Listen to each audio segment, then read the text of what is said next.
Okay. सो कल हमने electric field lines की प्रॉपर्टीज देखी थी। इलेक्ट्रिक फील्ड लाइंस पर बहुत ज़्यादा काम तो मेडिकल में नहीं पूछते। वो सिंपल सिंपल ही क्वेश्चन पूछते हैं, बट एक दो डायग्राम हम लोग को बनाने आने चाहिए। जैसे देखो, ये हमारा अगर कोई चार्ज है, ड्रॉ क्वेश्चन है, ड्रॉ इलेक्ट्रिक फील्ड लाइंस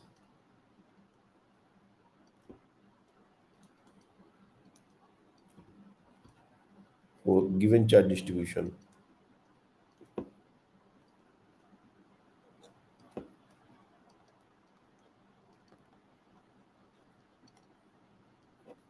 जैसे एक चार्ज है प्लस क्यू, और यहाँ पर भी एक चार्ज है प्लस क्यू। ये दो प्लस क्यू चार्ज हैं, equal charges placed at a separation, और इसके लिए हम लोग को फील्ड लाइंस ड्रॉ करनी है। चलिए जल्दी जल्दी अपने कॉपी पर ड्रॉ कीजिए। इलेक्ट्रिक फील्ड लाइंस ड्रॉ करते समय हमें कुछ बातों का ख्याल रखना है। बस वही चीज मैं बताना चाहता हूँ, और वो चीज प्रैक्टिस से ही आएगा। क्योंकि लाइंस को, अगर इलेक्ट्रिक फील्ड लाइंस को हम कितना बार भी पढ़ लें, उससे वो चीजें दिमाग के अंदर नहीं जाती। तो जल्दी से इसका इलेक्ट्रिक फील्ड लाइंस ड्रॉ कीजिए, और फिर मैच कीजिएगा कि कितने लोगों का एग्जैक्टली मैच हो गया।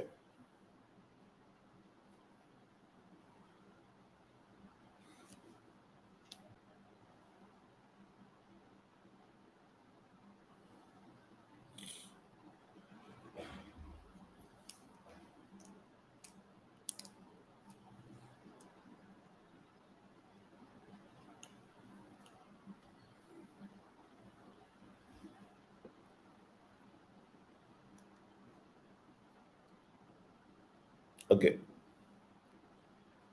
सो आई होप कि सब लोग ने ड्रॉ कर लिया होगा।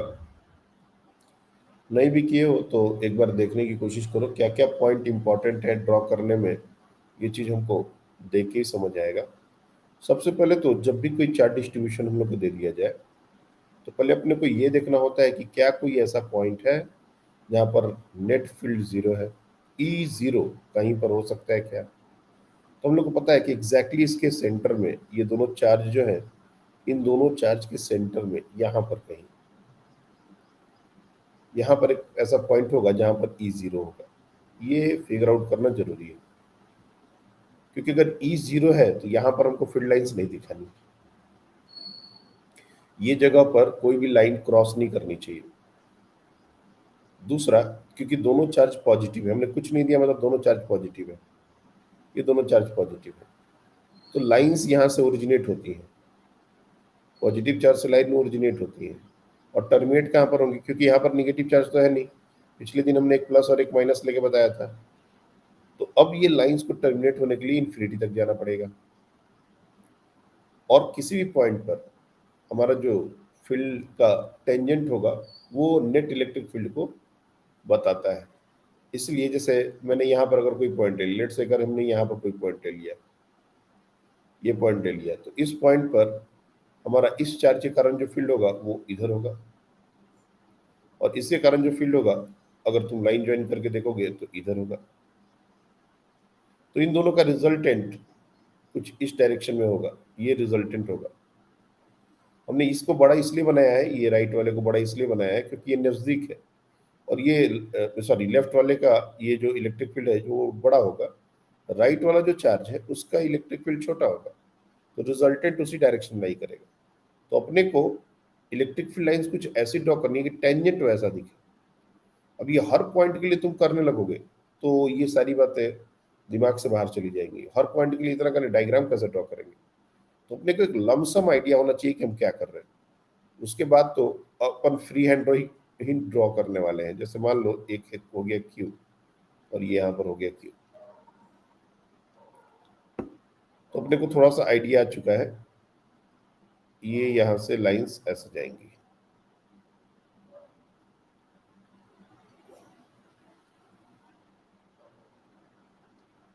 ये पूरा सिमेट्रिकल होगा।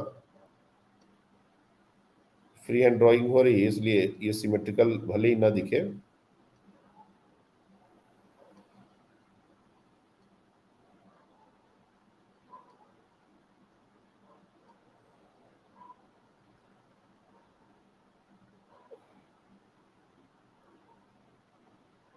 नंबर ऑफ लाइंस दोनों तरफ बराबर होनी चाहिए।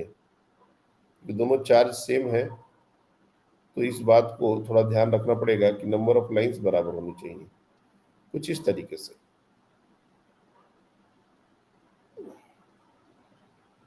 और ये सब आउटगोइंग लाइंस है, मतलब यहाँ पर हमने थोड़ा, ये जो लाइंस है ये कुछ ऐसे होंगी, ये बार बार टच हो जा रहा है, ये टच नहीं होना चाहिए, काइंड ऑफ। और ये सब इसमें एरोज होंगे बाहर की तरफ जाते हुए,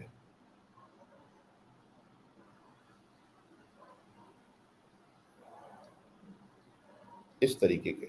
इसमें भी होगा इस तरीके से।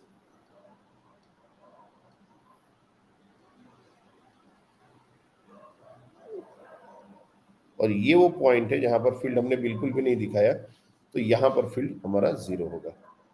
कितने लोगों का कुछ ऐसा डायग्राम अपने कॉपी पर ड्रॉ किए थे? Just raise your hands. Good. बहुत सारे बच्चों ने किया है, that means they are doing very good. Good. Hiral अभी भी हाथ हैंड रेज नहीं हो रहा है। मधुरा हैंड रेज नहीं हो रहा है। माधव कॉपी लेके आना इस बार। सृजल कॉपी पर लेके आना है बुधवार को। सो ये हमारा फील्ड लाइंस है, लेकिन थोड़ा सा इसका एक और इंटरेस्टिंग एक डायग्राम, बस एक दो और डायग्राम। अगर मान लो हमारा चार्ज कुछ ऐसा हो, देखो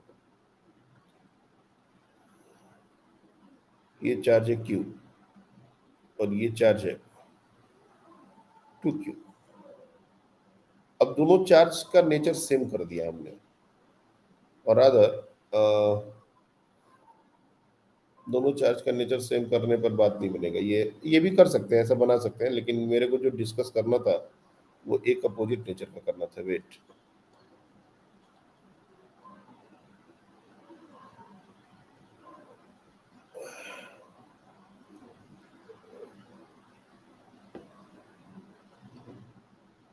ये अपने को कुछ, ये Q हो और ये -2Q हो, कुछ ऐसा। इसका फील्ड लाइन से एक बार ड्रॉ करो तो।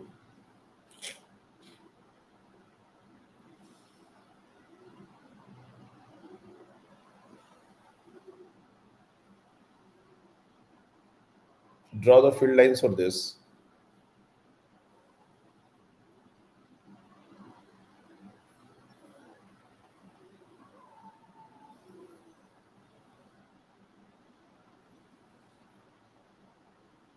आप लोग ड्रॉ करते रहिए। संडे जो, ये वेंसडे जो आपका टेस्ट होने वाला है, और याद रखिए कि हर वेंसडे आपका टेस्ट होगा। अब प्रॉब्लम ये है कि हर वेंसडे टेस्ट होगा, हर वेंसडे मतलब 15 दिन पर, तो उसमें मान लो जैसे इस बार तो सिलेबस बहुत कम है, मतलब चार्ज फील्ड और इलेक्ट्रिक फील्ड तक बहुत ज़्यादा सिलेबस नहीं हो रहा है।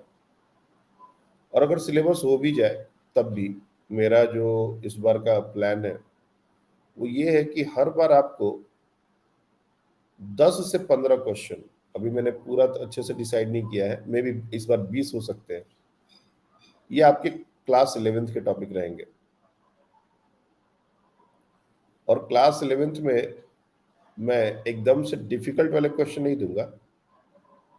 क्लास 11th के हम इजी क्वेश्चंस लेंगे, लेकिन होंगे वो पूरे 11th से। मैं बाद में क्लास 11th के पोर्शन को थोड़ा कम कर दूंगा, लाइक 10 क्वेश्चन कर देंगे। 40 क्वेश्चन आपके क्लास 12 के रहेंगे और 10 क्वेश्चन 11 के रहेंगे हर टेस्ट में। लेकिन क्लास 11th का पोर्शन जीरो कभी नहीं होगा। और क्लास 11th के पोर्शन को अलग से पढ़ने की जरूरत नहीं है टेस्ट के लिए, ये पहले बता दे रहे हैं हम। ये सब हिदायत है, सुन लो अच्छे से। जो बच्चा कहेगा कि सर 11th का टॉपिक आपने बोला था इसलिए हम 11th पढ़ रहे थे, नॉनसेंस बात है ये। नहीं पढ़ना है 11th का टॉपिक, उसको अपने मेमोरी के बेस पर देना है। जो आपको याद है, जो आपको एग्जाम के दौरान याद आ जाए, उसी के पर देना है। उसके लिए अलग से आपको पूरा 11th पढ़ने की जरूरत नहीं, क्योंकि मैं फुल 11th से ही क्वेश्चन उठाऊंगा, एक चैप्टर दो चैप्टर से नहीं। इससे क्या होता है, अपने जो दिमाग में जो चीजें पहले से पड़ी हुई हैं वो धूमिल नहीं होती। 10 क्वेश्चन के बहाने ही सही वो बार बार रिफ्रेश होता रहता है। अगर 10 क्वेश्चन, 5 क्वेश्चन, 10 क्वेश्चन, 20, 15 क्वेश्चन हर बार तुम लोग क्लास 11th का सॉल्व करते रहे टेस्ट के बहाने ही, तो कम से कम उन क्वेश्चंस के बहाने तुमको फॉर्मूले याद रहेंगे,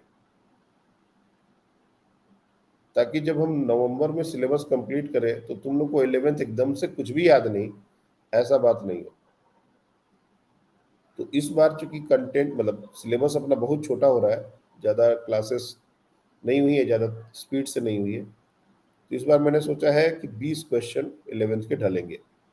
और तुम्हारा भी 11 ज़्यादा पुराना हुआ नहीं है अभी, लेकिन समय के साथ मैं इसको सिर्फ 10 कर दूंगा, 12 के क्वेश्चन ज़्यादा रहेंगे। और इसके लिए अलग से प्रिपरेशन की जरूरत, फोकस पूरा 12 पर होना चाहिए आपका, एग्जाम के दौरान सिर्फ 11th देना, ये चीज ध्यान रखना। आई होप कि तुम लोग ड्रॉ कर लिए होंगे। अब देखो, क्योंकि मेरे पास इसका एक डायग्राम है, इसलिए मैं सिर्फ एक दो पॉइंट बता के सीधे वो डायग्राम दिखाता हूँ, और फिर तुम लोग देखना कि तुम लोग ने वैसा डायग्राम ड्रॉ किया कि नहीं। जैसे मैंने कहा कि जब भी कोई चार्ट डिस्ट्रीब्यूशन आता है, तुमको ये देखना पड़ता है कि क्या कहीं कोई फील्ड जीरो हो सकता है। अब ये अपोजिट नेचर के चार्ज हैं, और याद रखना कि अपोजिट नेचर के चार्ज में बीच में कभी भी फील्ड जीरो नहीं होता, जो मैंने पहले ही बताया था।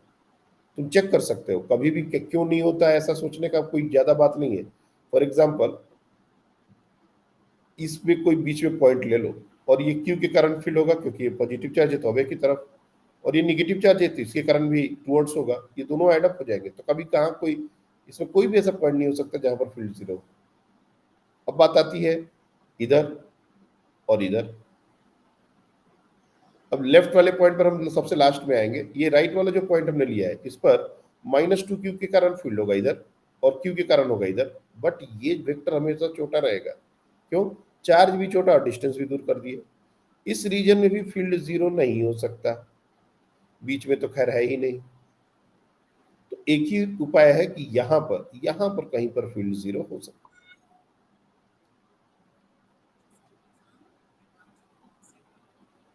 हाँ बोलो।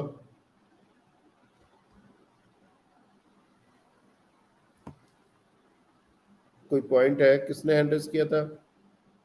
मधुरा? अच्छा, आपने ड्रॉ कर लिया इसलिए, या फिर कुछ क्वेश्चन है?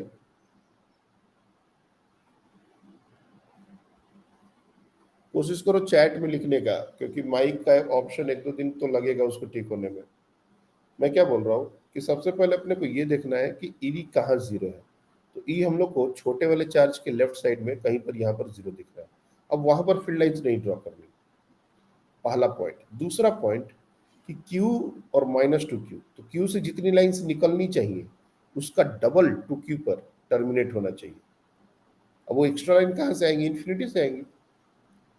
तो इन सारे बातों को जब तुम केयर करोगे तो डायग्राम जो है वो कुछ ऐसा आएगा, देखो।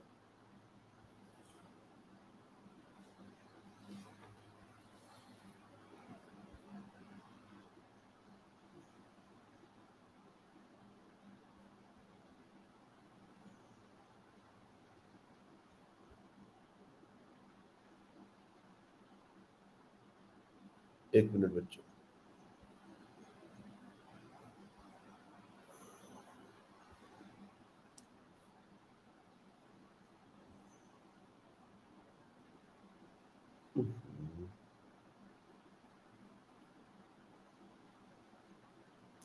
इसको मूव करने का, अच्छा ठीक है, तो इससे move- ये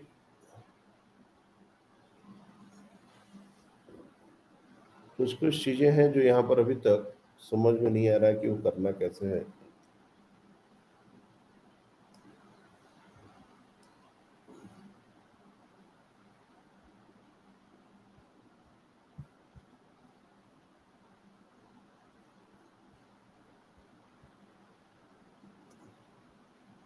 ये देख रहे हो? अच्छा, इसमें सिलेक्ट का एक ऑप्शन होता है।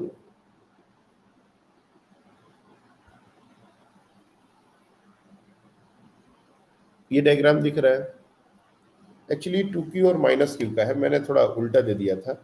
यहाँ पर फील्ड यहाँ पर जीरो हो रहा है, देख रहे हो 2q से जितनी लाइंस निकल रही हैं और q पर जितनी लाइन टर्मिनेट हो रही है, यहाँ पर कुछ लाइंस को इन्फिनिटी की तरफ जाता दिखाया गया है और कुछ लाइंस को माइनस क्यू पर टर्मिनेट होता दिखाया गया है। ये पान जैसा बनता है, बिल्कुल हार्ट शेप का फील्ड लाइंस। यहाँ पर भी कुछ वैसा ही बनने का बात होगा, जैसे यहाँ पर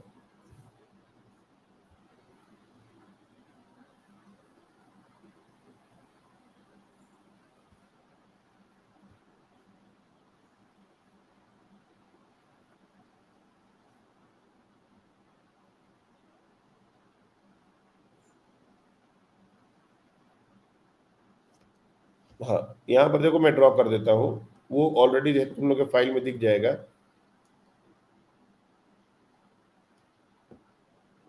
देखिए ये है वो क्यू और ये है वो -2q।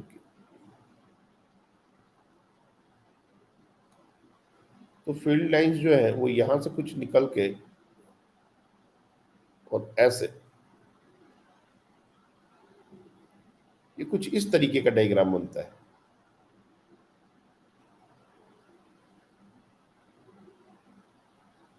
इस तरह से टर्मिनेट करेंगे और यहाँ पर फील्ड हमारा जीरो होना चाहिए, ये पॉइंट पर फील्ड जीरो होना चाहिए और -2q पर लाइंस जो है वो इन्फिनिटी से भी आएंगी।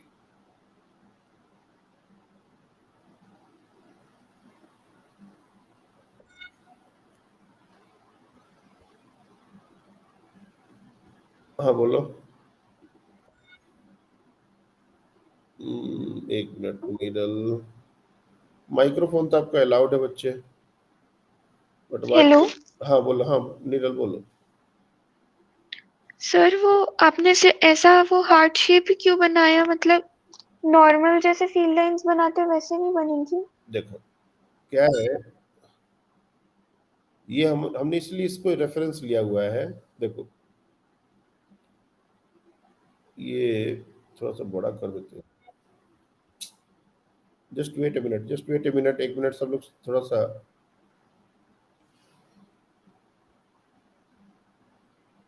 ये लाइंस देखो,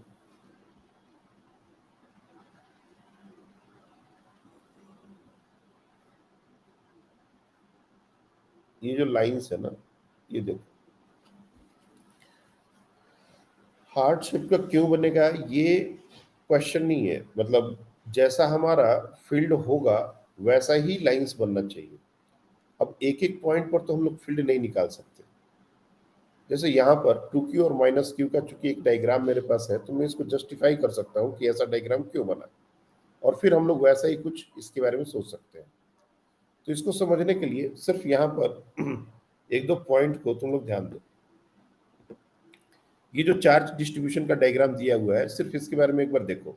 ये है 2q और ये है -q। अब हमको पता है कि इसके बीच में कहीं भी फील्ड जीरो नहीं हो सकता।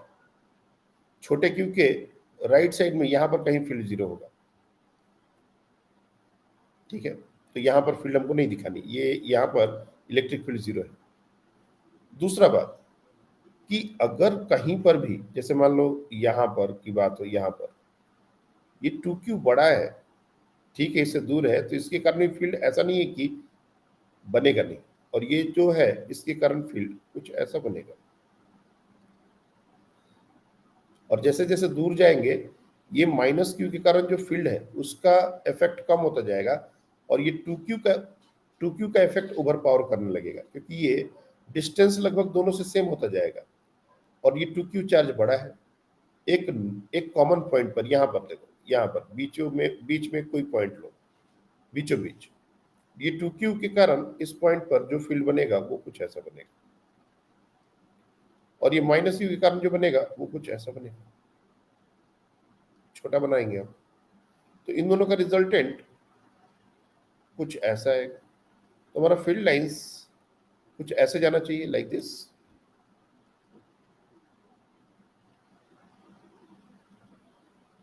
ऐसा कुछ जाना चाहिए। देखो वैसा ही कुछ लाइन जा रहा है, हर पॉइंट पर जो टेंजेंट ड्रॉ करेंगे ना, वो हमारा इलेक्ट्रिक फील्ड के डायरेक्शन को बताता है। अब बिल्कुल यहाँ पर पास में आ गए, यहाँ देखो पास में आ गए, तो अब इसके कारण या फिर यहाँ पर आ गए, तो यहाँ पर फील्ड बिल्कुल टुवर्ड द चार्ज होगा, और इसके कारण टू क्यू के कारण अवे की तरफ होगा। लेकिन ये नजदीक आ गए तो इसके कारण ये बड़ा होना चाहिए ऐसा, इसलिए इन दोनों का रिजल्टेंट बिल्कुल ऐसा होगा। ये देखो यहाँ पर जो फील्ड लाइंस इधर बिल्कुल यहाँ पर जब तुम ड्रॉ करोगे, ये फील्ड लाइंस बिल्कुल ऐसे आ गई, ये फील्ड लाइंस यहाँ पर इसका टेंजेंट कुछ ऐसा है। तो धीरे धीरे लाइंस, क्योंकि एक निगेटिव चार्ज के बिल्कुल पास आ जाएंगे तो फील्ड इन्फिनिटी टाइप हो जाएगा, इसलिए वहां पर लाइंस बिल्कुल कन्वर्ज कर रही है, और बाकी सारे पॉइंट्स पर वो कुछ इस तरीके से दिख रही है। पूरा डायग्राम तो जस्टिफिकेशन बहुत मुश्किल है, क्योंकि एक रेफरेंस इसलिए हमने लिया हुआ था। अगर मैं ये रेफरेंस नहीं लेता तो मेरे लिए भी बताना बहुत मुश्किल होता कि कुछ इस तरह का शेप होता है। लेकिन क्या क्या चीजें तुमको काउंट करनी है, एक डायग्राम सामने है, और जो फील्ड लाइंस की प्रॉपर्टीज है, इससे अपने को क्लियरली समझ में आना चाहिए कि फील्ड जहां जीरो होगा उस पॉइंट पर अपने को फील्ड नहीं दिखाना। ये एक पहला क्राइटेरिया है। वो पॉइंट छोटे वाले चार्ज के लेफ्ट में है, राइट में है, कहाँ है, ये पहले फिगर आउट कर लो। दूसरा नंबर ऑफ लाइंस की बात है कि जो बड़ा चार्ज होगा उससे ज्यादा नंबर ऑफ लाइंस निकलेंगी या फिर उसमें टर्मिनेट करेंगी। ये दूसरा पॉइंट है। और उसके बाद ये तीसरा पॉइंट आता है कि अपन एकदम ड्रॉ कैसे करें, तो इसके लिए अपने को रिजल्टेंट इलेक्ट्रिक फील्ड का डायरेक्शन एक बार थोड़ा सा समझना पड़ेगा। लेकिन फिर से जैसे मैंने कहा कि तुमको कभी भी ड्रॉ नहीं करना होता है, तुमको ऑप्शन ही सेलेक्ट करने हैं। ड्रॉ करने वाला अपने से ही वो सही ड्रॉ करके देगा, अगर ये दो तीन क्राइटेरिया सेटिस्फाई हो। अब ऐसा कभी नहीं हुआ कि ये इलेक्ट्रिक फील्ड यहां पर जीरो कर दिया, यहां पर इलेक्ट्रिक फील्ड जीरो कर दिया और ये लाइन को कुछ ऐसा गोल बना दिया, ये ऐसा बना दिया। डिस्टॉर्टेड भी होगा, हम ये भी बता सकते हैं, क्योंकि ये दोनों इक्वल नहीं है। तो एकदम से सिमेट्रिकल डायग्राम तो नहीं बनना चाहिए। हाँ, इस लाइन के सिमेट्रिकल बनना चाहिए। ये जो लाइन अगर हम ड्रॉ करते हैं, जैसा ऊपर में डायग्राम बनना चाहिए वैसा नीचे डायग्राम बनना चाहिए। तो ये लाइन ऑफ सिमेट्री हो सकती है, लेकिन कभी ऐसा लाइन ऑफ सिमेट्री नहीं हो सकता। तो कुछ कुछ बातें हैं जो हम उसमें पिक कर सकते हैं कि ये चीज को हम क्राइटेरिया बना के आंसर्स मार्क कर देंगे। बाकी एग्जैक्ट ड्रॉ करना अपने हैंड से ये मुश्किल है, बहुत मुश्किल काम है। आ रही बात समझ में? कुछ डायग्राम इसलिए हम लोग हाँ अपने से, मतलब कुछ डायग्राम हम बुक वगैरह में देख लेते हैं और उससे हम रियलाइज कर लेते हैं कि अच्छा ऐसा कुछ डायग्राम होना चाहिए। मैं एक दो डायग्राम के बारे में और बात करूंगा, टेंशन नहीं है। जैसे एक डायग्राम देखो, मान लो ये एक कंडक्टिंग शेल है,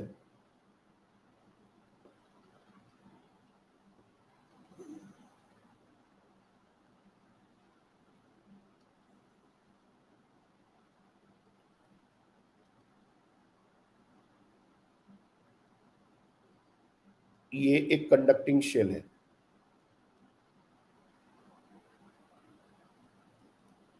कंडक्टिंग शेल, शेल का मतलब होता है अंदर में हॉलो है, और ये इसके अंदर मटेरियल भरा हुआ है, ये मटेरियल भरा हुआ है ऐसा।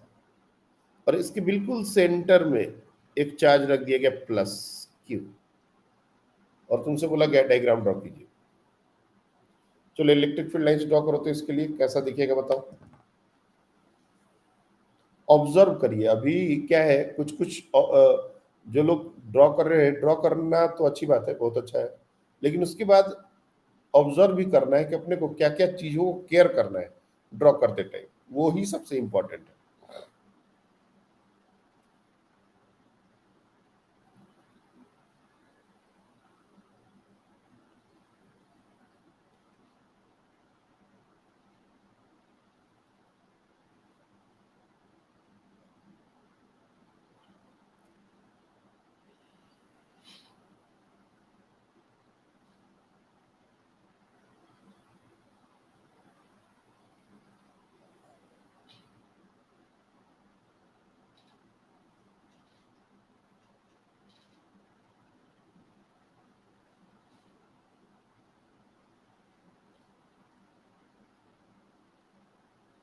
होपफुली सबने कर लिया होगा। देखो मैं यहाँ पर ड्रॉ कर रहा हूँ, ये प्लस क्यू चार्ज है तो लाइंस यहाँ से ओरिजिनेट होंगी और ये इन्फिनिटी तक जाती, लेकिन बीच में एक कंडक्टिंग वॉल आ गया है और कंडक्टर के अंदर इलेक्ट्रिक फील्ड नहीं ड्रॉ करते, कंडक्टर के अंदर इलेक्ट्रिक फील्ड डिसकंटिन्यूअस होती है क्योंकि कंडक्टर के अंदर इलेक्ट्रिक फील्ड जीरो होता है। तो अपन क्या करेंगे कि मान लो कुछ ऐसा दिखा है,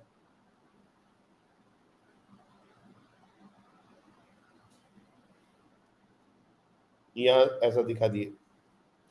अब इसमें नहीं दिखाना है, अगर मैंने 5 लाइंस यहाँ दिखाई हैं तो ये 5 लाइंस, क्योंकि कंडक्टर पहले न्यूट्रल था, तो ये 5 लाइंस ही यहाँ पर ऐसे बाहर निकलनी चाहिए।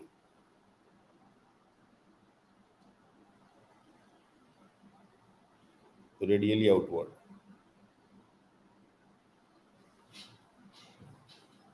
अगर हमने 6 लाइंस अंदर दिखाई है तो 6 लाइंस बाहर निकलनी चाहिए और ये रेडियली आउटवर्ड, और हर जगह 90 डिग्री वाला कंडीशन जो है वो सेटिस्फाई हो रहा है, 90 डिग्री वाला कंडीशन सेटिस्फाई हो रहा है। कंडक्टर एक इक्विपोटेंशियल सरफेस है, इसलिए 90 डिग्री पर टर्मिनेट होना चाहिए।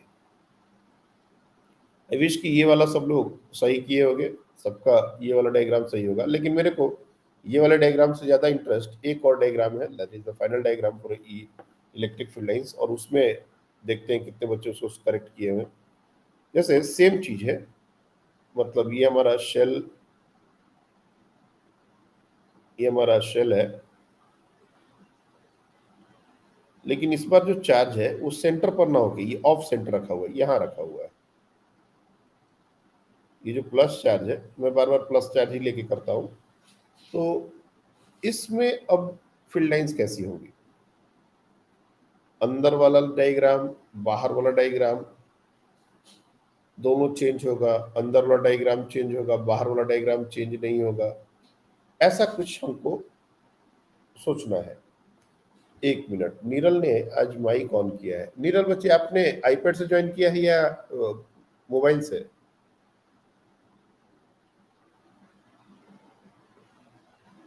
था। आवाज आ रही है, बोलिए। फोन से ज्वाइन किया था। अच्छा, मोबाइल से, आईपैड से नहीं हो रहा ना? नहीं किया, उसमें चार्जिंग नहीं था। अच्छा अच्छा अच्छा, ठीक है, कोई बात नहीं। और किसी का माइक वर्क कर रहा है? आई मीन आपका माइक का ऑप्शन दिख रहा है मोबाइल पर?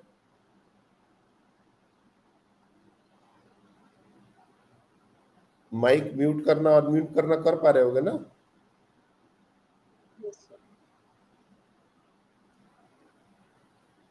नचिकेत, आपका भी माइक अनम्यूट लग रहा है, मतलब आपका भी माइक आप म्यूट अनम्यूट कर पा रहे हो क्या? एक दो चीजें कल अजीब हुई, जैसे व्रज का माइक काम कर रहा है लेकिन उसको माइक का ऑप्शन नहीं दिख रहा है, ये चीज थोड़ा अजीब लगा मुझे।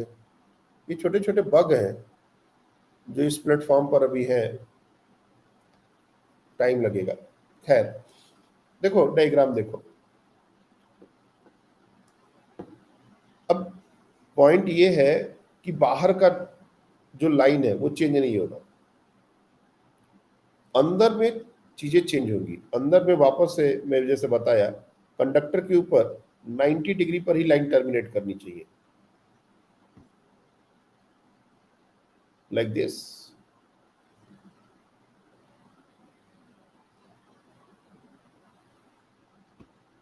अब वो बिल्कुल जैसे इसके इसमें देख रहे थे कि बिल्कुल एकदम से ऐसा, और वहां पर मैंने 5 लिया था, अब मैंने यहाँ पर 6 ड्रॉ कर दिया, तो इसका ये मतलब नहीं कि सर वहां 5 क्यों या 6 क्यों। अब यहाँ पर जब हमने 6 ड्रॉ कर दिया तो बाहर में भी 6 ही लाइन्स होंगी, और बाहर वाली लाइन से फर्क नहीं आएगा, बाहर वाली लाइन बिल्कुल रेडियली आउटवर्ड, लाइक दिस।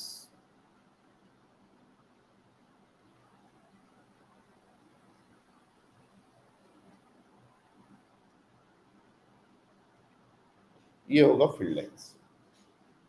हम लोग इस बात को समझ सकते हैं कि जब हम माइनस क्यू चार्ज यहाँ पर रखते हैं तो यहाँ पर माइनस क्यू चार्ज एक्यूमुलेट हो जाता है इंडक्शन की वजह से। ये सब चीज़ें प्रॉपर्टीज ऑफ कंडक्टर में अच्छे से आएंगी, लेकिन अभी थोड़ा थोड़ा चूंकि कंडक्टर का अब जिक्र शुरू हो गया है तो तुम लोग को समझे पोटेंशियल पढ़ने के बाद ये पूरा टॉपिक 5-6 दिन का टॉपिक है, ये 5-6 क्लास लगते हैं इसमें। और एक्चुअल जो क्वेश्चन बनते हैं इलेक्ट्रोस्टैट के वो इसी पार्ट से बनते हैं। ये फोर्स निकालना, 2 चार्ज 5 चार्ज, ये सब क्वेश्चन नहीं है। क्वेश्चन एक्चुअली ये यहाँ से आता है। असली अंडरस्टैंडिंग हमारी यहाँ डेवलप होती है, लेकिन उसको समझने के लिए अपने को पूरा सब कुछ आना चाहिए। ये ऐसे लाइंस क्यों बनी, ये 90 डिग्री सेटिस्फाई क्यों कर रहा है, इक्विपोटेंशियल का मतलब क्या होता है, ये सब बड़ी बड़ी बातें हैं जो अभी हम लोग सिर्फ थोड़ा थोड़ा उसके बारे में सुन रहे हैं। किसी दिन डिटेल्स जब पढ़ने लगेंगे तो सारी बातें कनेक्ट हो जाएंगी, कुछ ऐसा हो। तो इलेक्ट्रिक फील्ड लाइंस आपके बुक्स में बहुत सारी ड्रॉ की गई हैं, आप उनको ध्यान से देखिए। और यकीन मानिए आपका जितना डायग्राम दिया गया है क्लास में, मतलब बुक में, उसी के अकॉर्डिंग आएगा। कुछ और इलेक्ट्रिक फील्ड के वैल्यूज हैं जो हमने डेराइव नहीं किए हैं, लेकिन हमको याद होने चाहिए। 1-2 डेरिवेशन ही बाकी है, मैं वो भी कर देता हूँ। और उसके बाद 1-2 रिजल्ट में डायरेक्टली आपको अभी के लिए याद करा देता हूँ। डेरिवेशन आप इग्नोर कर सकते हो, डेरिवेशन आपसे कभी नहीं पूछा जाएगा। जैसे सबसे एक उसमें सबसे इंपॉर्टेंट जो मुझे लगा और छूट गया वो है electric field due to a ring, complete ring on its axial point. ये भी एक इंपॉर्टेंट डिस्कशन है, ध्यान से देखना। E due to a uniformly charge ring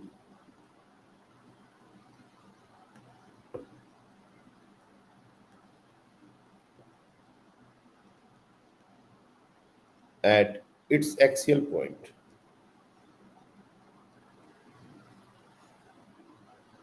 देखिए हमने रिंग आर्क का डिस्कस किया था, और आर्क से हम लोग सेंटर पर कंप्लीट रिंग के कारण क्या होगा ये पहले फिगर आउट कर चुके हैं।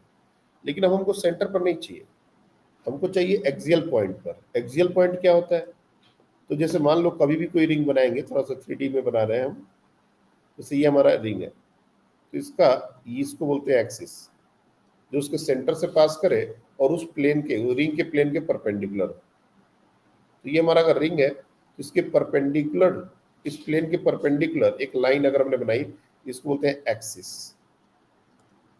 कोई भी सर्कल जब हम ड्रॉ करते हैं, जैसे ये हमारा सर्कल है, तो एक्सिस इसका क्या होता है, हमने ऑलरेडी रोटेशन में भी पढ़ा हुआ है, ये होता है एक्सिस, इस प्लेन से परपेंडिकुलर सेंटर से पास करता हुआ एक लाइन। तो हमारा जो अभी का डिस्कशन है वो एक रिंग है, डिस्क भी हो सकता है, डिस्क के कारण फील्ड कितना होगा वो भी निकाल सकते हैं, ऐसा नहीं है। लेकिन हमारा अभी का डिस्कशन रिंग का है, तो हम लोग रिंग पर फोकस करते हैं। चाहो तुम उसकी थिकनेस थोड़ी सी दिखा भी सकते हो, या फिर एक लाइन से भी दिखा सकते हो। तो मैंने इसको रब कर दिया, ये हमारा, मैं यहीं पर लिख देता हूँ, ये हमारा एक्सिस है। तो जैसे मान लो ये वो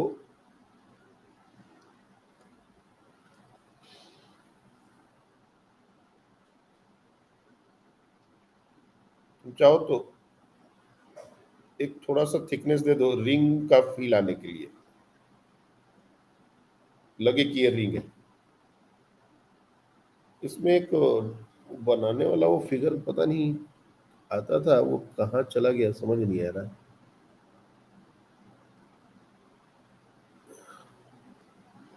ना, एक एक अपने आप ड्रॉ हो जाता था, वो अपने को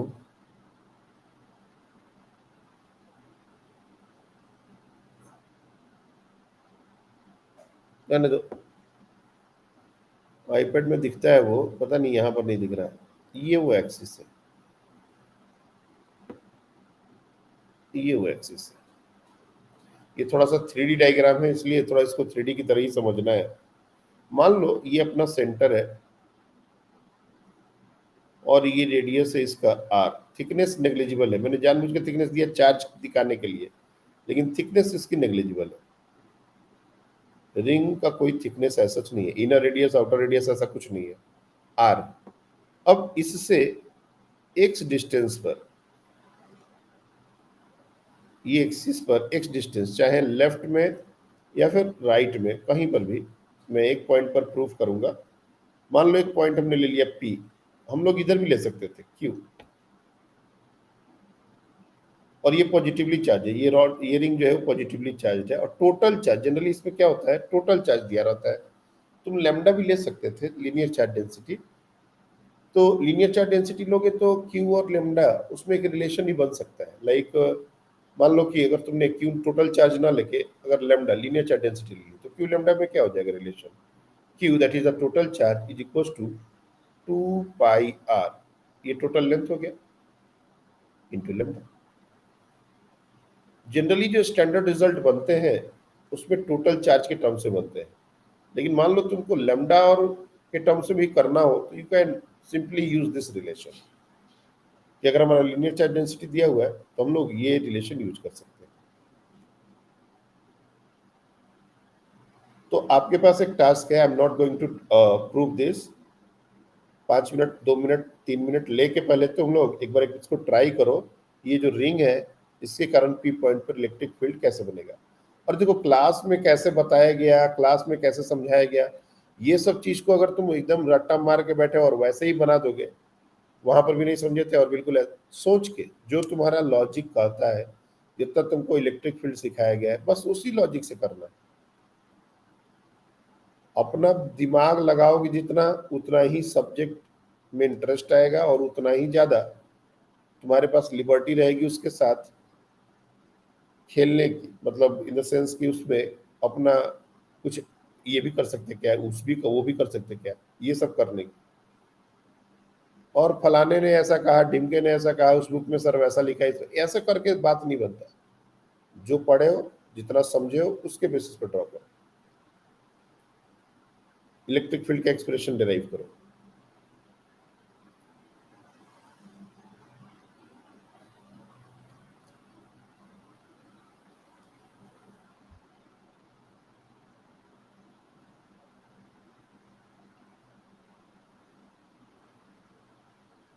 और इसका ग्राफ भी हम लोग ड्रॉ करेंगे। ये एक बहुत ही इंपॉर्टेंट डिस्कशन है, पहले हो जाना चाहिए था लेकिन समहाउ चलो नहीं हो पाया।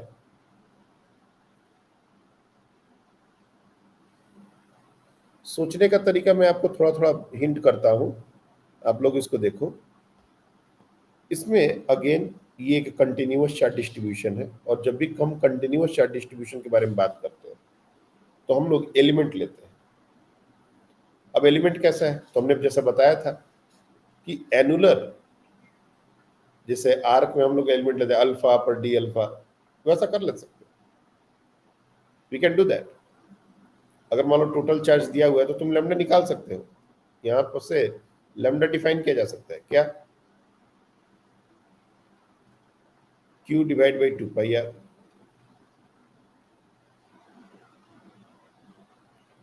Q divide by 2 pi r। और अगर मैं इस तरह से यहां से ऐसे देखो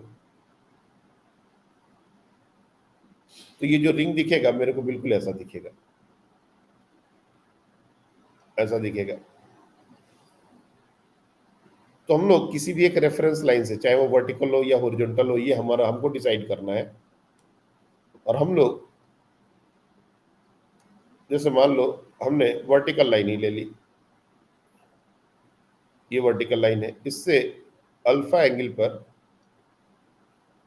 डी अल्फा एंगुलर विड्थ का एक एलिमेंट ले लिया। अब ये जो छोटा सा एलिमेंट होगा डेफिनेटली इसका लेंथ आर डी अल्फा हो जाएगा, ये बताने की जरूरत नहीं है, पहले किया हुआ है। और इस पर चार्ज कितना हो जाएगा, d q, that will be equal to lambda times r d alpha. और अब इसका इलेक्ट्रिक फील्ड उस पॉइंट पर क्या होगा, अगर इस तरीके से हम आगे प्रोसीड करेंगे तो ये जो है तरीका थोड़ा लेंदी होता है, क्योंकि यूनिफॉर्म चार्ज डिस्ट्रीब्यूशन है तो हमारे पास अदर ऑल्टरनेटिव है। 3 डायमेंशन में अगर तुम इसको ड्रॉ करोगे ना, सोचोगे थोड़ा, तो ये जो तरीका है ये तब ज्यादा अच्छे से काम करता है जब रिंग में चार्ज डिस्ट्रीब्यूशन यूनिफॉर्म नहीं हो। यूनिफॉर्म जब नहीं रहेगा ना, जैसे अगर लैम्डा वेरिएबल हो गया, थीटा पर डिपेंडेंट डाल दिया गया, तब इसी तरीके से अपने को काम करना पड़ता है। इस रिंग के सेंटर को ओरिजिन मान के और इस पॉइंट का कोऑर्डिनेट लिख के, लाइक x,0,0 और उस पॉइंट का भी कोऑर्डिनेट लिखा जाएगा, और फिर एक लाइन, एक वेक्टर जो उस पॉइंट से इस पॉइंट को ज्वाइन करता है, वो वेक्टर लिखा जाएगा, क्योंकि उसी वेक्टर के अलॉन्ग हमारा इलेक्ट्रिक फील्ड होगा। लेकिन आप लोग को इतना सब करने का जरूरत नहीं है। आपको क्या करना है, बहुत सिंपल तरीके से ये डिराइव हो जाता है। हम लोग क्या करेंगे, डायमेट्रिकली अपोजिट पॉइंट पर दो छोटे छोटे एलिमेंट कंसिडर करेंगे।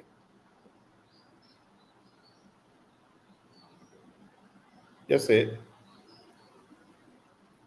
ये हमारा एक्सिस है, तो हमने एक एलिमेंट यहां लिया बिल्कुल ऊपर और एक एलिमेंट एग्जैक्टली नीचे। अब इस एलिमेंट पर चार्ज हमने ले लिया डी क्यू। कुछ देर के लिए छोड़ दो कि ये लेंथ क्या है, लेमडा क्या है, छोड़ दो, सिर्फ डी क्यू लो। जरूरत होगा तो इसको वैल्यू पुट कर देंगे। अब इसके कारण इस पॉइंट पर जो फील्ड होगा,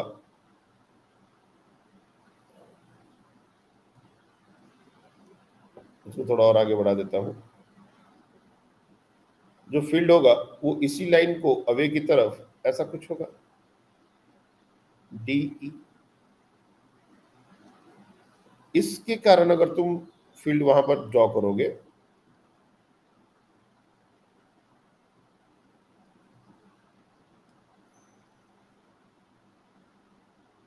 तो ये कुछ ऐसा आएगा, डी ई। कुछ देर के लिए चलिए मान लेते हैं कि इस एंगल को हमने ले लिया थीटा, तो ये एंगल थीटा हो जाएगा। सिमेट्री से ये भी एंगल थीटा हो जाएगा और ये भी एंगल थीटा हो जाएगा। तो हम देखेंगे कि इन दोनों के जो हॉरिजॉन्टल कंपोनेंट्स हैं, ये वाले, ये दोनों के एड अप होंगे, D E cos of theta. इसका भी D E cos of theta. और इन दोनों का वर्टिकल कंपोनेंट जो होगा, एक होगा ऊपर और एक होगा नीचे। ये हो जाएगा डी ई साइन थीटा, ये भी हो जाएगा डी ई साइन थीटा। सिर्फ डायमेट्रिकली अपोजिट पॉइंट का ऐसा बन रहा है, ऊपर और नीचे। सारे पॉइंट के बारे में सोचोगे ना, तो ये एक पूरा 360 डिग्री घूम जाएगा। ये पूरा ये जो हमने परपेंडिकुलर वेक्टर्स जो बनाए हैं, जो D sine theta cancel out हो रहे हैं, ये इन दोनों पॉइंट के लिए ऐसा दिख रहा है। बाकी अगर कोई पॉइंट सोचो ऐसा यहाँ होता, यहाँ ले लेते, या फिर यहाँ ले लेते, फिर यहाँ ले लेते, तो हर एक पॉइंट के कोरस्पॉन्डिंग डायमेट्रिकली एक अपोजिट पॉइंट होगा और सबका साइन थीटा वाला कंपोनेंट कैंसिल आउट होगा। लेकिन उसको इस डायग्राम में दिखाना पॉसिबल नहीं है।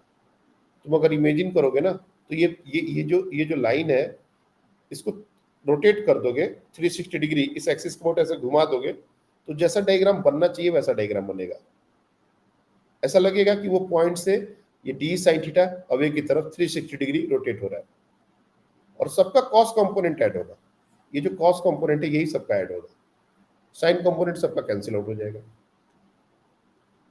तो फिर हम लोग पहले डी का एक्सप्रेशन निकाल लेते हैं। डिस्टेंस क्या होगा, ये डिस्टेंस क्या होगा, तो हमने ये डिस्टेंस x ले लिया था और ये डिस्टेंस r ले लिया था, तो ये हो जाएगा r square plus x square, Pythagoras theorem. तो चार्ज पता है, डिस्टेंस पता है, तो इलेक्ट्रिक फील्ड का एक्सप्रेशन डी निकालने में ज्यादा टाइम थोड़ा लगेगा। अपन डी निकाल सकते हैं, that is k d q by r square, और आर की जगह ये हो जाएगा r square plus x square root का स्क्वायर। इसको तुम लिख सकते हो k d q divide by r square plus x square.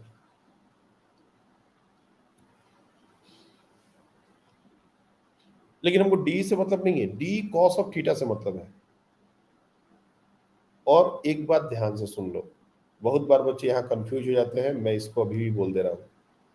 यहाँ x वेरिएबल नहीं है, x is not a variable, x is not a variable. एक पॉइंट है जिसको हमने एक्सिस पर फिक्स किया हुआ है और हमको उस पॉइंट पर फील्ड चाहिए। हाँ, ये अलग बात है कि x का वैल्यू जैसे जैसे चेंज होगा, फील्ड का वैल्यू चेंज होगा, बट इस डेरिवेशन के लिए x इज ए कांस्टेंट। हमने, अब तुम चाहो तो तुम x के बदले d रख सकते थे, लेकिन d थोड़ा सा स्टैंडर्ड नहीं है, x स्टैंडर्ड है। हमने x डिस्टेंस लिया जरूर है, बट ये फिक्स है कि हमको उसी पॉइंट पर फील्ड निकालना है। उस पर्टिकुलर डेरिवेशन के लिए x is a fixed quantity, that's why x is not a variable, remember this. अब ये थीटा जो है, ये एक्स्ट्रा टर्म आ रहा है, इसको भी हम चाहे तो रिप्लेस कर सकते हैं, क्योंकि मेरे को जो नेट फील्ड निकालना है वो अलोंग एक्स एक्सिस, जैसे ये हमने इधर इसको ले लिया एक्स एक्सिस और इसको ले लिया वाई एक्सिस, या फिर इसको ऐसे ना लिख के तुम चाहो तो along axis, field along axis,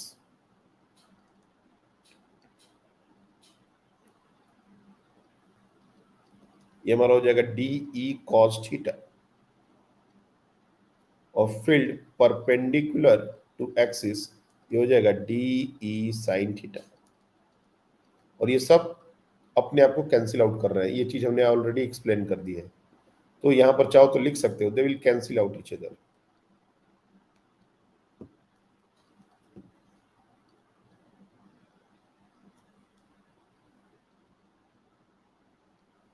ये कैंसिल कर देंगे, तो बचा क्या, ये डी ई कॉस थीटा। अब कॉस थीटा कैसे निकालें, तो जैसे यहाँ पर देख रहे हो, ये मैं ट्रायंगल यहाँ पर नीचे ड्रॉ कर दे रहा हूँ, ध्यान से देखिए, रिंग का ये रेडियस है,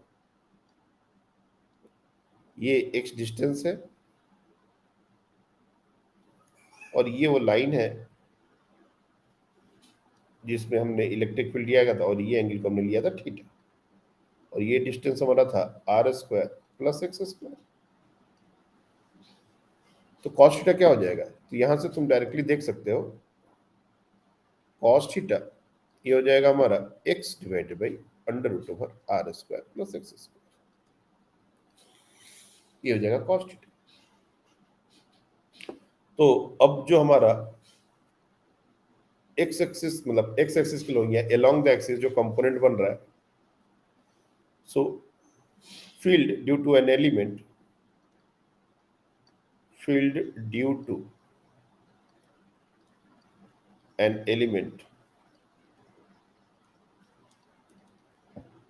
तो ये हो जाएगा डीई कॉस थीटा, तो आप इसको लिख सकते हो k times d q divide by r square plus x square multiplied with x divide by under root over r square plus x square. और ये चीज यहां पर आ जाएगी k d q x divide by under root over, और ये under root over नहीं लेंगे अब, ये हो जाएगा r square plus x square whole to the power 3/2।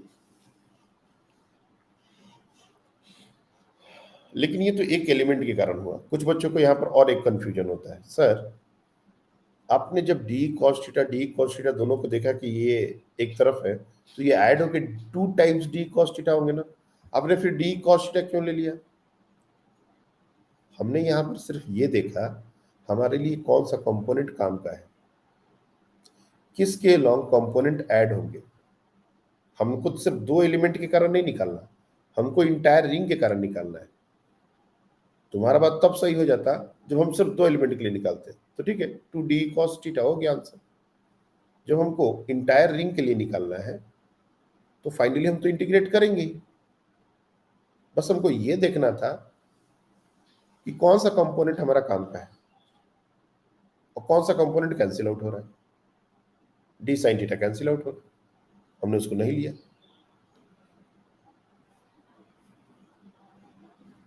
अब टोटल फील्ड अगर निकालना हो,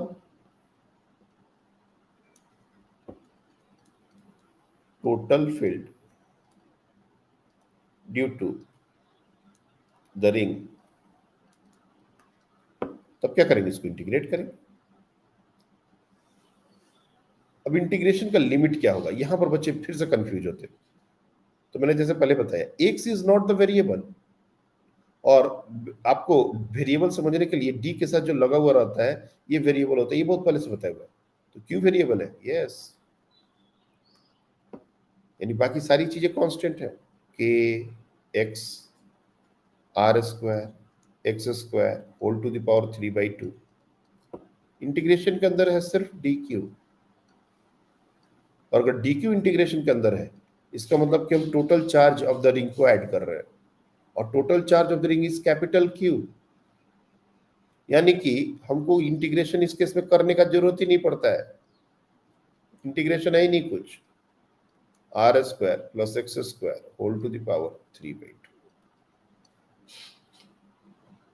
तो फाइनल ये हमारा एक्सप्रेशन आ गया, this is our final expression. एक रिंग के कारण एक्सियल पॉइंट पर फील्ड का एक्सप्रेशन क्या होगा ये हमने फाइनली निकाल लिया। और चेक कर सकते हैं कि हमने जो पहले पुट किया था सेंटर पर 0 होना चाहिए, फील्ड फोर्स 0 होता है तो क्या वो सेटिस्फाई कर रहा है? यस।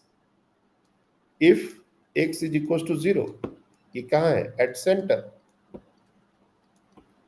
तो जो भी इलेक्ट्रिक फील्ड आया है E का वैल्यू ऊपर में कि x है, यहाँ पर x है, यहाँ पर जैसे ही 0 पुट करोगे इलेक्ट्रिक फील्ड 0 हो जाएगा।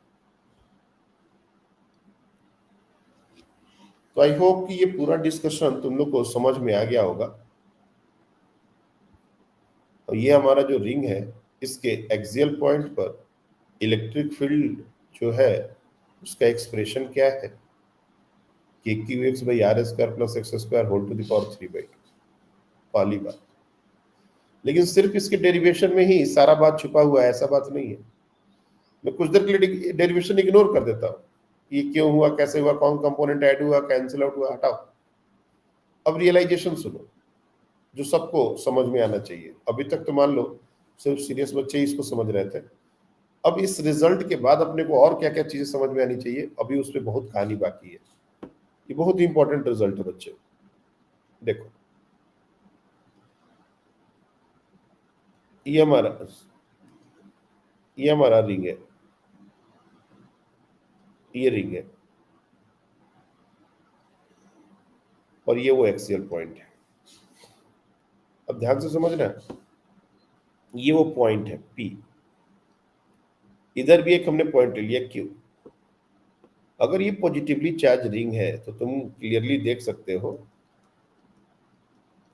ये पॉजिटिवली चार्ज रिंग है, तो फील्ड का जो एक्सप्रेशन आया है मैं यहाँ लिख देता हूँ, that is KQX divide by R² plus x² whole to the power 3/2, where R is the radius.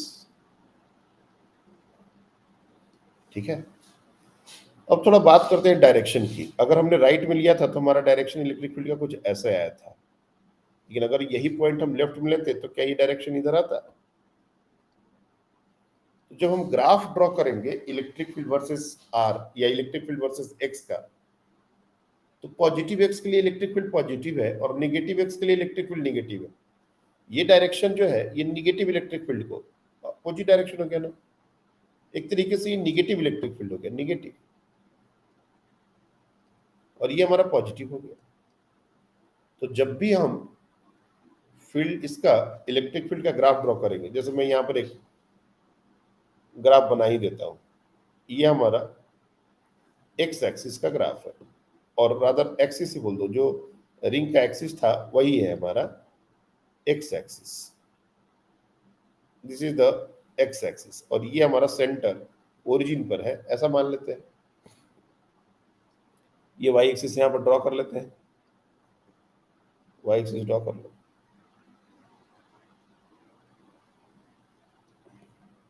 तो सेंटर पर हमारा फील्ड 0 है, तो ग्राफ ओरिजिन से पास तो होना ही चाहिए। ये हमारा है E, this is your E, और ये हमारा डिस्टेंस है x। अब निगेटिव x के लिए, मतलब ओरिजिन से, मतलब सेंटर से हम लेफ्ट की तरफ जा रहे हैं तो इलेक्ट्रिक फील्ड निगेटिव है, मतलब ग्राफ नीचे की तरफ होना चाहिए कहीं इधर, और जब हम राइट साइड जा रहे हैं तो हमारा पॉजिटिव इलेक्ट्रिक फील्ड, मतलब ग्राफ होना चाहिए इधर। यानी कि कायदे से हमारा जो ग्राफ होना चाहिए वो first quadrant and third quadrant में होना चाहिए, फर्स्ट पॉइंट। सेकेंड, सिमेट्री है, एक्स लेंथ इधर ले लो या एक्स लेंथ इधर ले लो, तो फील्ड का एक्सप्रेशन चेंज नहीं होएगा, मैग्नीट्यूड चेंज नहीं होएगा, डायरेक्शन तो चेंज होएगा लेकिन मैग्नीट्यूड चेंज नहीं होएगा। इसका मतलब कि हम लोग को सिमेट्री का ख्याल रखना है, वाई एक्सिस के अबाउट ये ग्राफ सिमेट्रिकल होना चाहिए। और तीसरा जो सबसे इंपॉर्टेंट पॉइंट है कि जब यहां पर जीरो हो रहा है, सेंटर पर जब जीरो हो रहा है, सेंटर पर जब फील्ड जीरो हो रहा है और इन्फिनिटी पर भी जीरो होगा, जैसे तुम x टेंस टू इन्फिनिटी डाल दो यहां पर। सबसे पहले तो यहां से एक चीज करते हैं हम लोग, if x is greater and greater and greater than r, very far point पर एक बात कर लेते हैं। जब भी कोई ऐसा सिचुएशन आ जाए ना, तो x को बाहर निकालना चाहिए। x बाहर कैसे निकलेगा? एक्स स्क्वायर को कॉमन ले लो, बाहर निकल जाएगा। तो के क्यू एक्स, और एक्स स्क्वायर को जब बाहर लोगे, आई डोंट नो कितने लोग यहाँ पर हालत खराब हो जाएगा बाहर लेने में, x square to the power 3/2 ये बाहर जाएगा, x square whole to the power 3/2 ये बाहर निकलेगा। और बाकी चीजें जो अंदर में रहेंगी वो क्या रहेंगी? देखो, वो रहेंगी 1 + r² / x² whole to the power 3/2 ये हो जाएगा जब हम एक्स स्क्वायर को बाहर निकालें। अब ये टर्म जो है ये नेगलेक्ट कर सकते हैं क्योंकि x बहुत बड़ा है, और अगर ये टर्म नेगलेक्ट हो गया तो 1 ^ 3/2 इज नथिंग, और ये 2 से ये 2 कैंसिल आउट होगा तो नीचे बच जाएगा x³। तो अगर तुम देखोगे यहां से आगे जाओगे तो हो जाएगा kqx/x³, और x³ से ये स्क्वायर बन जाएगा और ये आ जाएगा kq/x²। यानी कि बहुत ज्यादा दूर अगर पॉइंट चला गया तो एक पॉइंट चार्ज की तरह बिहेव करने लगेगा। ये जो रिंग है इसका शेप जो है अब वो मैटर नहीं करेगा, the shape is again going to be immaterial. ये एक पॉइंट चार्ज की तरह बिहेवियर शो करने लगेगा। होना भी चाहिए, जैसा मैंने तुमको पहले बताया कि रिंग है, रॉड है, कोई भी हमारा कंटिन्यूअस चार्ज डिस्ट्रीब्यूशन है, उसका मतलब तभी तक बनता है जब हम उसके नियर बाई पॉइंट्स की बात करें। बहुत दूर चलेगा तो एक पॉइंट चार्ज की तरह बिहेव करेगा, और वो एक्सप्रेशन से समझ आ रहा है, पाली पॉइंट। और एक पॉइंट चार्ज के कारण इन्फिनिटी पर जाने पर इलेक्ट्रिक फील्ड जीरो होता है। तो ग्राफ फाइनली एसिम्प्टोटिकली मीट करना चाहिए एक्स एक्सिस को, कुछ ऐसा मीट करना चाहिए एक्स एक्सिस को। ध्यान से देखो, अगर मैं ग्राफ में इस चीज को दिखाऊं तो कुछ ऐसा ऐसा जाना चाहिए, ये एक्स एक्सिस को कुछ ऐसे मीट करना चाहिए। लेकिन सेंटर पर ये ओरिजिन से भी पास करना चाहिए, ये भी जरूरी है। तो यहां से पास करे ग्राफ, ये भी जरूरी है, और ऐसा जाए ग्राफ, ये भी जरूरी है। ये दो बातें हमने देख ली। इसका मतलब ग्राफ कहीं ना कहीं कुछ ऐसा शेप लेना चाहिए। स्ट्रेट लाइन तो है नहीं, ये ग्राफ कुछ ऐसा शेप लेना चाहिए।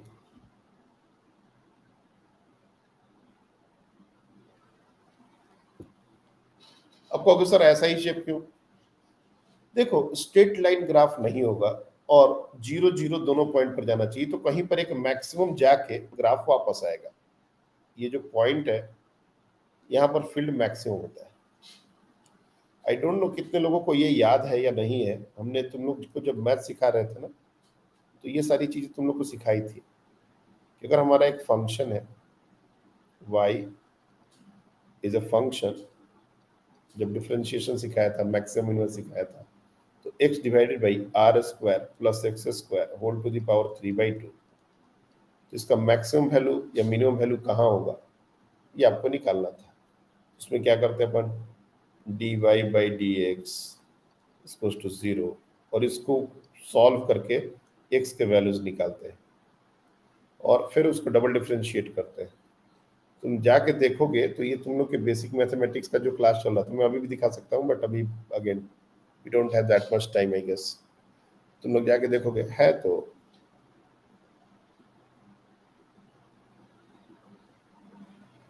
फर्स्ट स्टेप खुल जाए तो दिख ही जाए।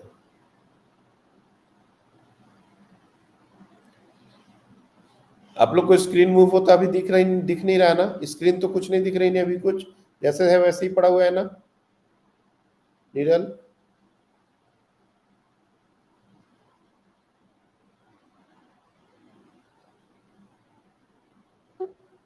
स्क्रीन आप लोग का चेंज होता हुआ दिखा कुछ?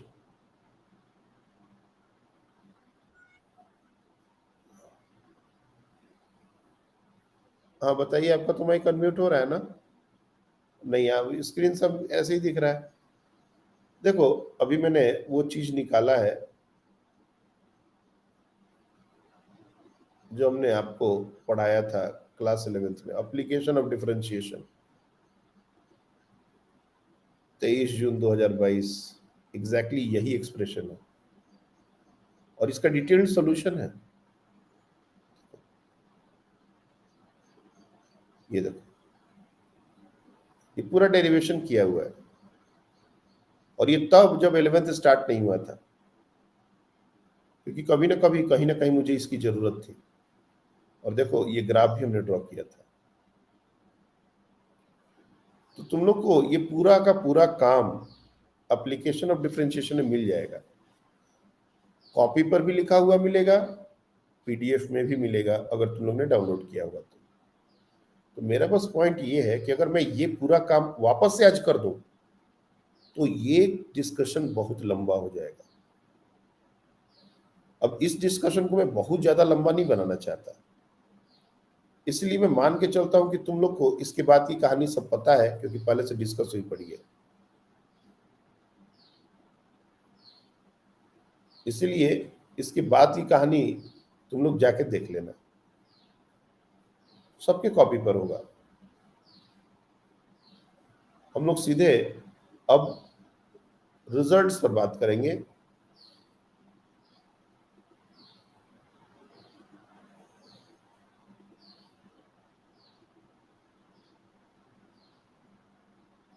यही एक्सप्रेशन है x divided by r square plus x square whole to the power 3/2। लेकिन हमारा जो एक्सप्रेशन है उसमें k क्यू और मल्टीप्लाइड है। तो जब तुम इसको सॉल्व करते हो ना तो x का वैल्यू आता है प्लस माइनस, और ये सब लोग आज करेंगे जरूर इसको, r/√2।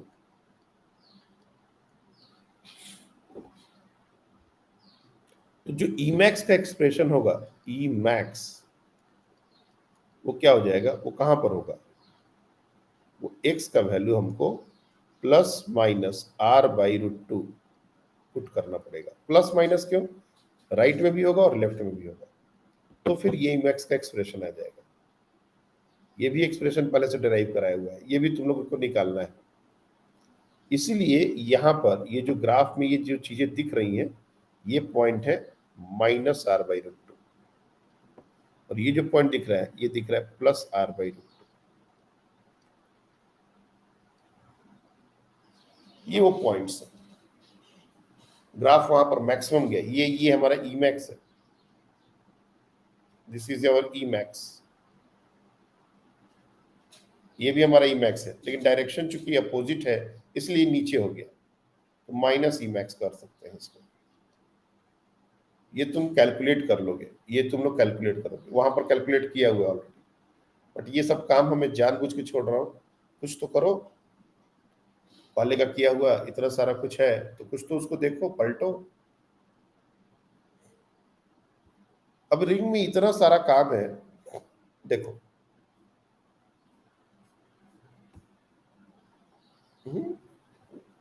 हाँ, रिंग का एक्सप्रेशन एक बार फिर से हम रियलाइज कराते हैं। क्वेश्चन इस पर इतने सारे बनते हैं, जैसे ये मान लो रिंग है। अब हमने ये तो देख लिया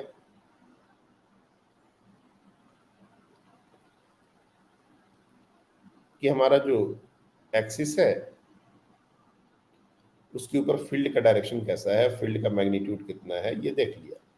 मान लो एक पॉइंट ले लो P, और ये x जो है वो बहुत बड़ा नहीं है, x is very very small, x is very very very small. और यहां पर हमने पॉजिटिव चार्ज ना रख के नेगेटिव चार्ज रख दिया, माइनस, और इस पर पॉजिटिव चार्ज है, ये रिंग पॉजिटिवली चार्ज है।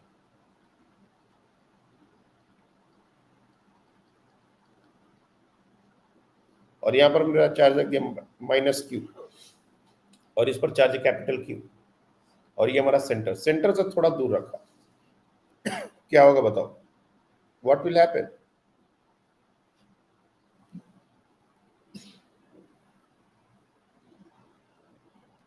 क्या होगा, बहुत सारे बच्चे लेट ज्वाइन कर रहे हैं, मैं आज देखता हूँ किसका कितना आज मीटिंग आवर है। सीरियसली कंप्लेन कर देंगे पेरेंट्स से। 10 बच्चे 12 बच्चे सिर्फ 6 बजे ज्वाइन कर रहे हैं, बाकी बच्चे 19 काउंट हमको बहुत देर तक दिखा था, अब भी 20 हुआ है जाके। सही नहीं है, मैच देखता हूँ।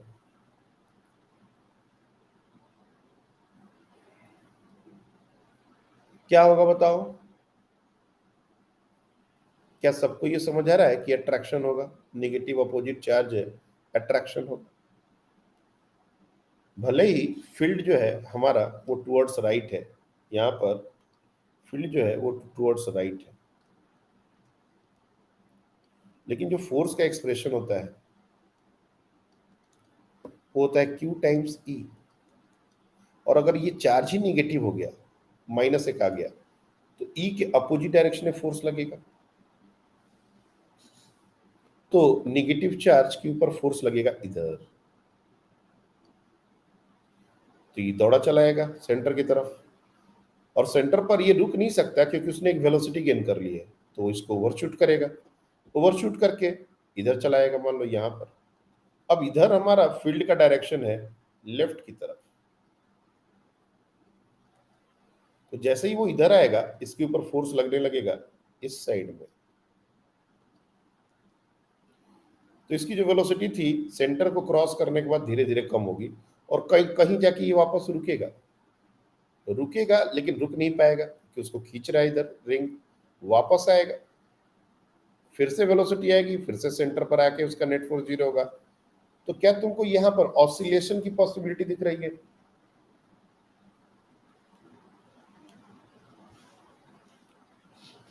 अगर ये कंडीशन सेटिस्फाई कर दे, अगर ये कंडीशन हम मान लें, पहले तो ये एक्स बड़ा हो या छोटा हो उससे फर्क नहीं पड़ता, ऑसिलेशन तो होएगा। The charge is going to oscillate. अगर निगेटिव चार्ज रहा, मतलब दोनों अपोजिट नेचर के रहे, रिंग पर जो चार्ज है और जो दूसरा चार्ज, ये दोनों अगर अपोजिट नेचर के रहे, तो चाहे एक्स कितना भी बड़ा हो हमारा ऑसिलेशन तो होगा। लेकिन अगर एक्स को हमने छोटा कर दिया, इफ ये कंडीशन में डाल दी, तो आपको प्रूव करना है, prove that motion will be SHM, also find the time period।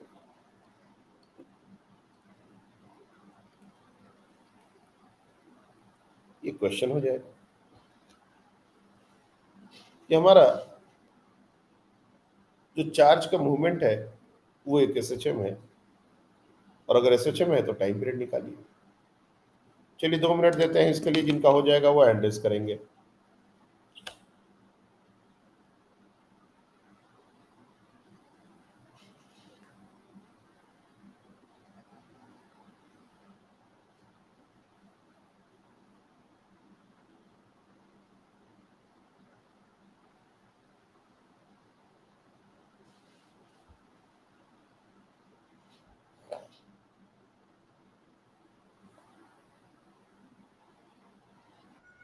Good.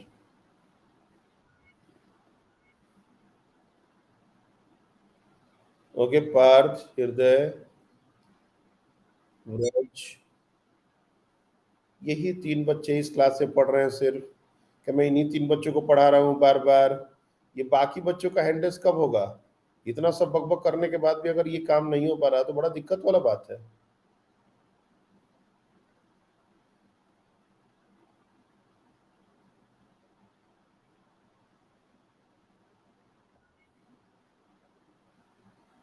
Very good Tanushree. ये सांची नहीं दिख रही आज क्लास में।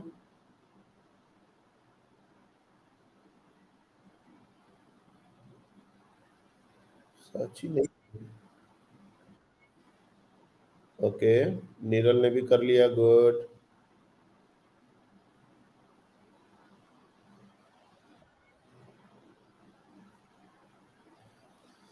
अनुश्री ने भी कर लिया, क्या बात है, वेरी वेरी गुड।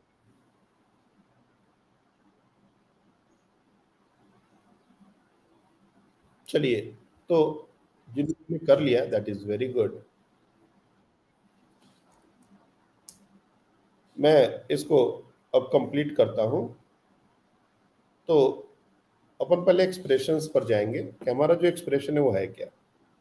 तो इलेक्ट्रिक फील्ड का एक्सप्रेशन अपने को पता है। इलेक्ट्रिक फील्ड हमारा होता है k q x divide by r square plus x square whole to the power 3/2। अब जब फोर्स होगा तो फोर्स का सिर्फ मैग्नीट्यूड निकालना है। You don't have to go with minus sign, वो रीस्टोरिंग नेचर में उसको काउंट किया है, इसलिए तुम लोग माइनस क्यू मत लिख देना यहाँ पर। तो k Q q x divide by r square plus x square whole to the power 3/2। अब जैसे मैं बताया कि जो छोटा क्वांटिटी होता है उसको रहने देते हैं, बड़ा क्वांटिटी को बाहर निकालते हैं। आर कंपेरेटिवली बहुत बड़ा हो गया है एक्स से, एक्स हमने छोटा दिया है, इसलिए आर को बाहर निकालो, आर क्यू बन के बाहर निकलेगा k capital Q q x divide by are q, और ये हमारा हो जाएगा 1 plus x square by r square whole to the power 3/2। अब ये टर्म नेग्लेक्ट करने लायक है, उसको हटाएंगे, हटा दो। तो जो नेट फोर्स का एक्सप्रेशन बनेगा वो कैसा बनेगा, F net is equal to K Q Q divide by are q.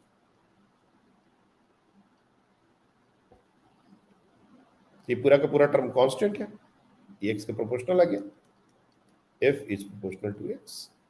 और ये स्टोरिंग नेचर की बात पहले ही प्रूव हो चुकी है। तो एक्सेलरेशन क्या हो जाएगा, k Q Q divide by m are q into x. तो ये जो ब्रैकेट का टर्म है ये क्लियरली ओमेगा स्क्वायर होगा। इसका मतलब ओमेगा ये हमारा हो जाएगा under root over k Q Q divide by m are q, और ओमेगा क्या होता है 2π/t, दिस होल थिंग। मैं जानबूझ के के को 1/4πε0 नहीं लिखता, क्योंकि अगर उसको भी लिखेंगे ना तो एक्सप्रेशन और बड़ा हो जाएगा, और फिर लगेगा कि भाई यार ये कितना बड़ा क्वेश्चन हो गया, जबकि क्वेश्चन में कुछ है नहीं। तो ये हो जाएगा 2π under root over M are Q divide by K capital Q Q. अब तुम चाहो तो के को 1/4πε0 से रिप्लेस करो, तो 4πε0 ऊपर चला जाएगा, और अब तुमको जितना उसको बड़ा करना है कर दो। लेकिन शुरू से ये सब करोगे ना तो जबरदस्ती अपना काम बड़ा होता चला जाएगा। एग्जाम में कुछ ऐसा एक्सप्रेशन दे देंगे ऑप्शन में, देख के ही बच्चा घबरा गया, अरे बाप रे, मतलब इतना बड़ा एक्सप्रेशन, देख के ही क्वेश्चन छोड़ देगा, जबकि कुछ है ही नहीं।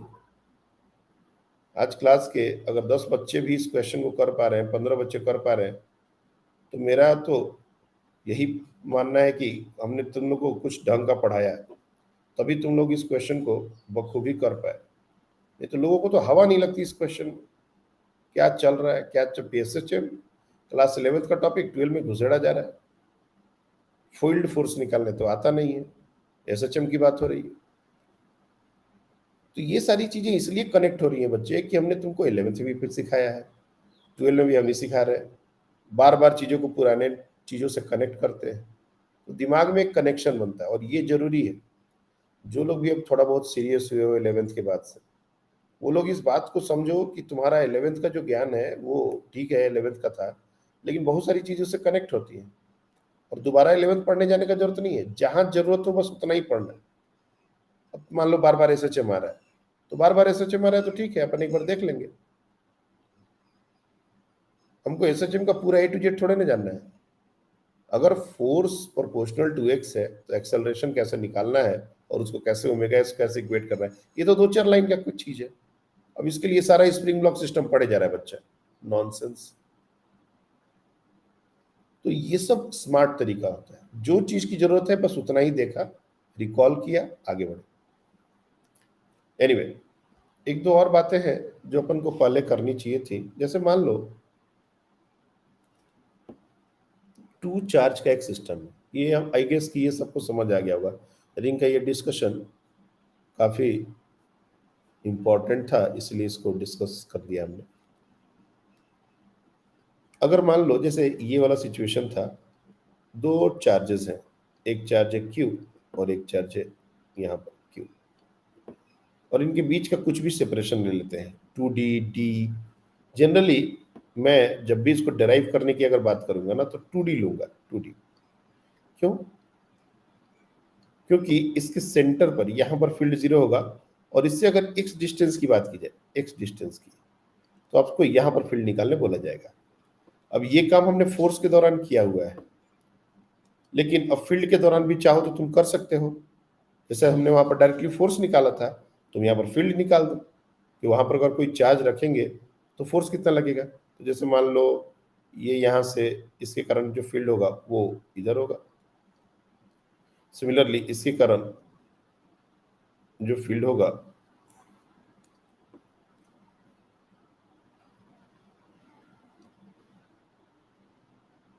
कुछ ऐसा होगा।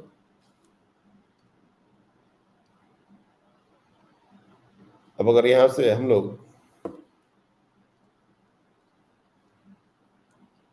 बात करें तो ये डिस्टेंसेस कितने हो जाएंगे, तो d और x, तो ये डिस्टेंस हो जाएगा x² प्लस d²।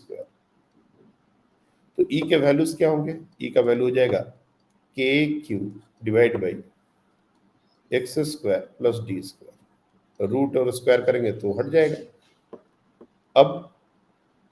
अब इसके कंपोनेंट्स की बात होगी कि हमारा एक हॉरिजॉन्टल कंपोनेंट होगा और एक वर्टिकल कंपोनेंट होगा। ये हॉरिजॉन्टल लाइन इधर भी ड्रॉ कर लो और ये वर्टिकल लाइन इधर ड्रॉ कर लो। तो हमको पता है, सपोज ये एंगल हमने थीटा ले लिया, let's say this angle is theta, this angle is also going to be theta. Similarly this angle is going to be theta, तो ये भी एंगल हमारा होना थीटा। यानी इधर का कंपोनेंट हो जाएगा e cos थीटा और ये कंपोनेंट हो जाएगा e sin थीटा। सिमिलरली इधर का कंपोनेंट हो जाएगा e cos थीटा और ये इसका ऊपर कंपोनेंट हो जाएगा e sin थीटा। देखने से ही समझ में आ रहा है कि जो नेट इलेक्ट्रिक फील्ड का एक्सप्रेशन उस पॉइंट पर हम बना रहे हैं वो 2e sin थीटा, दोनों चार्ज के कारण जो नेट इलेक्ट्रिक फील्ड बनेगा वो 2e sin थीटा बनेगा। ओके सर, इसमें क्यों नहीं हमने सिंगल ले लिया? अरे इसमें इंटीग्रेशन की क्या जरूरत है, तो डिस्क्रीट चार्ज सिस्टम है, ये तो पहले ही आना चाहिए था कंटिन्यूअस से। लेकिन चूंकि इसका रिलेशन रिंग के साथ होता है इसलिए मैं इसको बाद में डिस्कस करने की कोशिश करता हूँ। अभी का एक्सप्रेशन तो हमने निकाल दिया है, बस साइन थीटा की बात है। साइन थीटा कैसे निकालेंगे, तो ट्रायंगल जो दिख रहा है बना दो। ये हमको ट्रायंगल दिख रहा है, कोई एक साइड का बनाओ।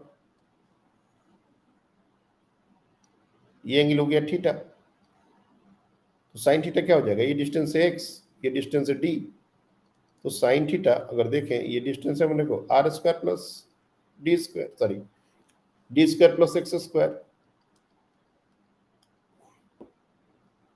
d² plus x²। तो साइन थीटा हमारा हो जाएगा x divide by under root over x² plus d²। So net electric field का expression 2 into E k q divide by x² plus d²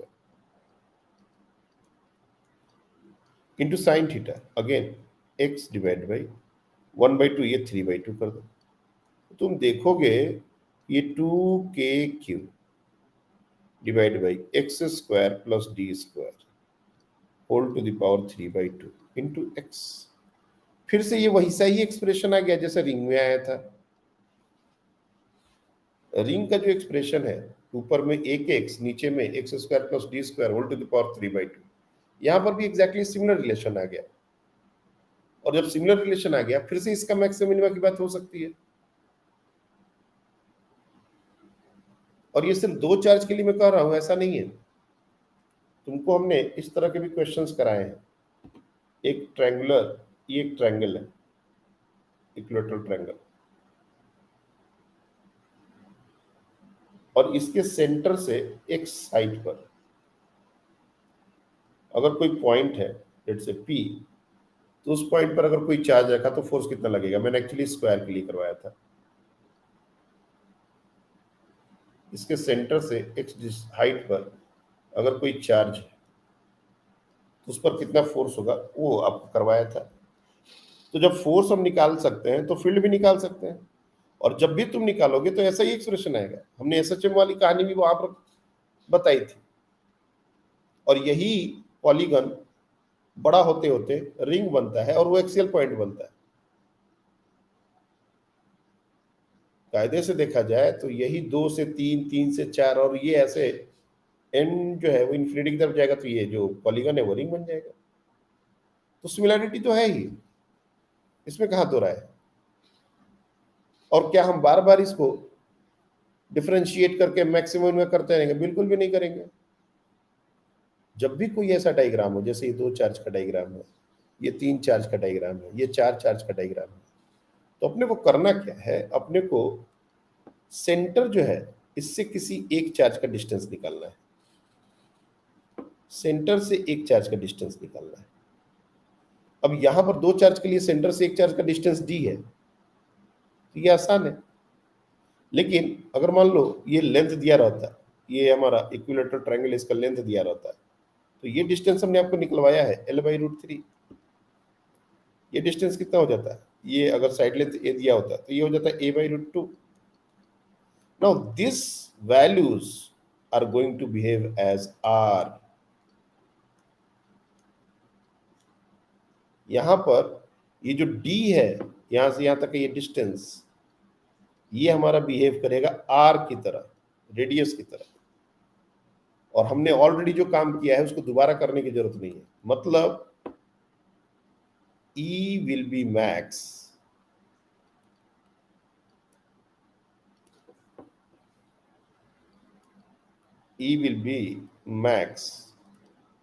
at r/√2 plus minus, ये जो बात थी ये सिर्फ रिंग के लिए है ऐसा नहीं है, ये हर उस डायग्राम के लिए है जहां पर सिमेट्रिकल चार्ज डिस्ट्रीब्यूशन है। हर उस पॉलीगन के लिए हो जाएगा जहां पर सिमेट्रिकल चार्ज डिस्ट्रीब्यूशन है। और ऊपर में ये जो Q हमने लिखा था, ये जो Q है, ये किसी एक और ये टोटल चार्ज है। देखो 2 है तो 2Q, अगर 3 चार्ज होते तो 3Q, 4 चार्ज होते तो 4Q, ऐसे ये बढ़ता जाएगा। और चूंकि रिंग में तो हमने टोटल चार्ज को ही Q ले लिया तो कोई बात ही नहीं है। रिंग के केस में हमारा KQX/x² plus R² whole to the power 3/2 आ गया था। तो अगर मैं इंडिविजुअल चार्ज को Q लेता हूं तो टोटल चार्ज, मतलब हमारा जो एक्सप्रेशन आएगा E का जो एक्सप्रेशन है वो K times total charge into x divide by R² plus x² whole to the power 3/2। ये R मैंने अलग अलग केसेस में लिखा हुआ है यहाँ पर, a/√2 स्क्वायर के लिए, L/√3 इक्विलेटरल ट्रायंगल के लिए, D उस डायग्राम के लिए। अब एग्जाम में हो सकता है कि 2D की जगह D दे दे। एग्जाम में पॉसिबल है, चेंज करते हैं ना चीजों को थोड़ा सा। मान लो ये 2 चार्ज है और ये चार्ज Q और Q है और सेपरेशन इसके बीच दे दिया 2D की जगह D, तो मेरे को तो सेंटर से डिस्टेंस लेना है ना, ये डिस्टेंस हमारा r होगा ना, तो ये हो जाएगा d/2। Now this will your r, और हमारा मैक्सिमम कहाँ होता है? r/√2 पर। तो हमको दोबारा उसको सॉल्व करने की जरूरत नहीं है। अगर हमसे यही पर पूछे कि मैक्सिमम कहाँ होगा, तुम सीधे सीधे लिख सकते हो Emax at d/2 whole divided by √2 plus minus, तो ये हो जाएगा d/2√2 प्लस माइनस। यहां पर हमारा फील्ड मैक्सिमम होगा। तो ये सारी डिस्कशन है, आप लोग इसको थोड़ा ध्यान से देखिएगा। और इससे ज़्यादा मैं अब नहीं पढ़ा रहा, बहुत हो गया आज। अगर सारा कुछ समझ लिए होगे तब तो अच्छी बात है, नहीं भी समझे होगे बहुत हो गया।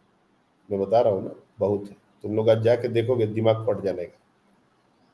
बहुत सारी बारीकियां हैं और रिकॉर्ड हो रहा है क्लास, तो अब तुम्हारे लिए ये फायदेमंद है कि सर ने ये क्या बोल के बताया था, ये रिकॉर्डेड है। तो अब मैं किसी से भी ये नहीं सुनूंगा कि सर बाद में जाके हम भूल गए। अरे भूल गए तो वीडियो है ना, दोबारा देखो उसको, दोबारा उसको करो। हो सकता है तो कुछ चीजें जल्दी हो गई हो, तुम पॉज कर करके उसको केयर करके पढ़ो। इस बार सख्ती बहुत होने वाली है बच्चे, मैं 11 से ही तुम लोग को हिंट कर रहा हूँ।